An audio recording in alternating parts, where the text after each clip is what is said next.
Good morning, everybody. Thanks for being here. I'm here to present the Advocate of the Year Award. And the fitness industry, like many others, is hugely influenced and affected by public policy at every level, local, state, and federal. In order to influence policymaking, it is necessary to have dedicated members of the organization who are willing to advocate for the industry at each of these levels. In 2021, IHRSA added the Advocate of the Year Award to its array of honors for industry leaders, inspired by the efforts of Jim Worthington, former IHRSA Board Chair and owner of the Newtown Athletic Club. This award reminds us all of the importance of public policy for our industry.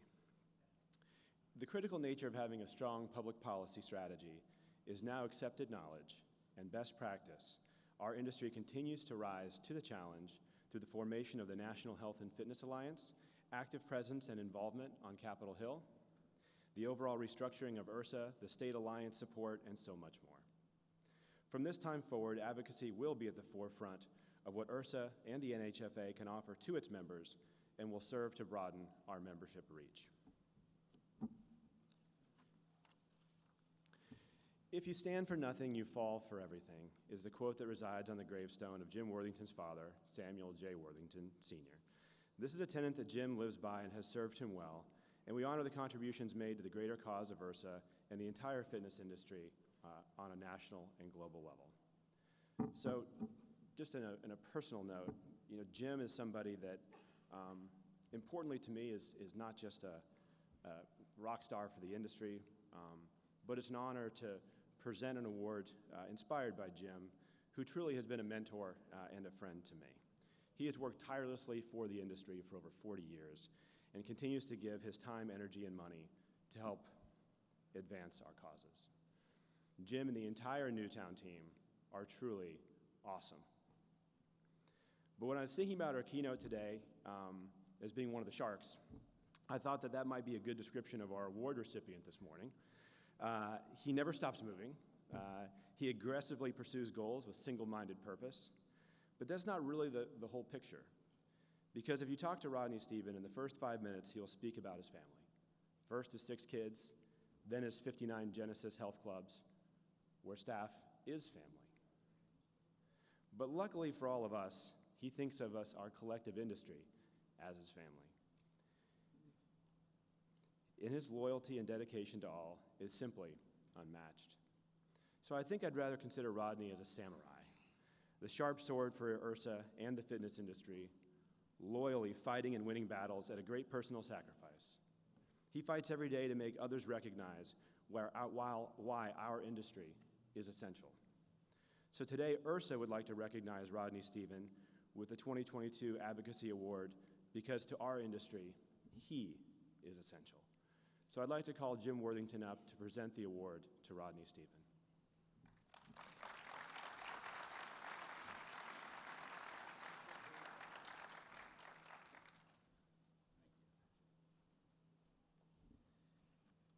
They were afraid that I was going to ramble, so they made me do a prepared statement. So, as the people that know me understand that.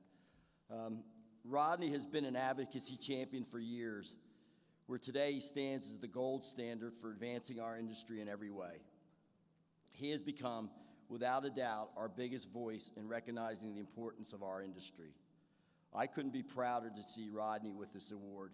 He's a great man, a great friend, and a champion. Rodney, come on up.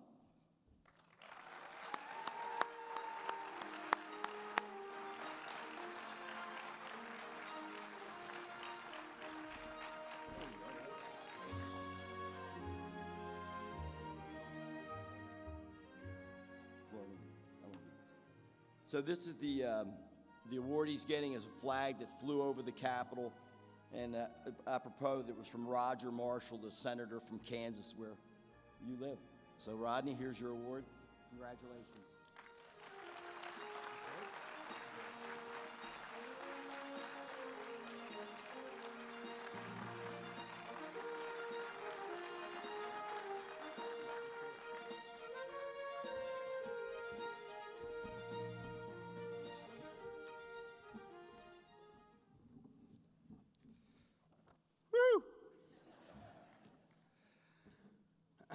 first of all, you know, this industry is super dear to me, so this is a really special award, and I appreciate it. Thank you so much. I would tell you, I have to stop first, though, and tell you just a little bit about Chris and Jim. I know you gave a great introduction to Jim, but these guys work tirelessly for this industry, 100% for free. And I just thank you from the bottom of my heart, all that you guys do for this industry. It's absolutely amazing, the whole IHRSA Foundation, the whole IHRSA Board, and my involvement with Chris and Jim is really, from the bottom of my heart, thank you for everything you do for this industry. Thank you. But how lucky are we? How lucky are we to be able to have guys like Jim and Chris in this industry? What can we do? We got to stop and think for a second. What can we do for this industry? Because look at all that they're doing. So what can we do, everybody in this room, in this whole huge industry that we're in, what can we do for this industry? How lucky are we to be in the greatest industry on earth? Everyone wants to look good, feel good, have more energy. We have the miracle pill. It's called exercise, right? I mean, we have it. And it's our job to go out and sell the prescription of better health and the benefits of regular exercise like no one else, because that's what it takes to make us successful, and that's what we do, and we're super passionate about it. So now, what can we do for our industry? How lucky are we? We now get to go out and sell that same vision to our politicians. Yes. Because, yes. To sell our politicians on how important our industry is. So how are we going to do that? Well, how lucky are we again, because now we get to create relationships with our politicians. And when you get a relationship with someone, that's someone who's going to fight for you in our industry. We start with our mayors, we go to our governors, and listen, it's not hard. Then you go to your state senators and your state representatives, and most importantly, your federal senators and your federal representatives. We create relationships with them. When you have a relationship, they will love you eventually, right? Because that's what we do. We're people. We love the fitness industry. They're going to love our passion for the industry. They're going to want to fight for this industry for us. So how lucky are we once we get this army out there working for us? My opinion, you thank them for the meeting and send them a political contribution. That's my opinion. Thank them, because they're going to have to run again. And it's a tough job. And when you run again, you have to raise money, because the other candidate wants to beat you, right? And you want this person to be there for a while, especially if there's someone's going to fight for our industry for us. Think about it for a second, how young our industry is. Compare us to the National Auto Dealers Association or the National Restaurant Association. These guys have been around for over 100 years, giving political contributions, and most importantly, forging relationships with their senators and their representatives and their politicians.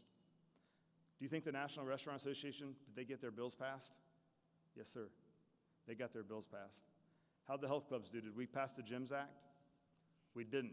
Very hard for a lot of people in this room who poured our hearts and souls into this, and we weren't able to pass a bill. That would have been the best thing for the country, because we know that 75% of all Americans either are overweight or obese. We know how people fared in the pandemic.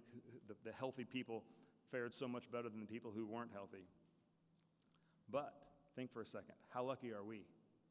Because it helped bring us more together, this pandemic did. And fighting a bill and losing, it helped us bring this whole industry together. And if we truly come together as an industry, we will gain a louder voice, we will gain more momentum, and we will never be left out of anything in the government. And we will pass future legislation that will help our industry grow. I will tell you, a lot of people ask me how our company grew through the pandemic. And my answer, of course, well, we got lucky. But, we focused on what we can control. Focus on what we can control. We can control who we meet and develop these relationships so that everyone knows how important our industry is. I know it's super easy to think that, hey, my voice is not going to matter. And, I talk to a lot of people, hey, have you met your senator? Have you met your rep? Oh, no, is my really voice going to matter? Your voice is important. Then our voices together will never be forgotten. Seriously. It starts today, though, and I want to say, let's go. We have to pass the FIT Act. How are we going to pass the FIT Act? I would love to leave this convention fired up, every person that comes to this convention, and talk to everybody in the halls. We have to go meet our federal senators and our federal representatives. Do you know that you only have 2 senators in your state? In D.C.? There's only 2. I would love for you to call them, call their chief of staff, and ask next time they're back in town that they could come through your town and meet you and you'd like to tour your club. You know how lucky we are? IHRSA is amazing. They will immediately send you the Chief of Staff's phone number and email address. And I promise you, when you email these senators and the Chief of Staff, they will email you back, and they will love to meet with you. They will want to meet with you because they need their constituents, and that's who you are. And you have an audience of thousands of people in your clubs. These relationships I have made have paid dividends for me for years and years. It will do the same for you. How lucky are we to work in the greatest industry on earth? How lucky are we to be able to work together in this room and in this industry to make our industry better? Let's come together and win. How lucky are we? Thank you again for this award.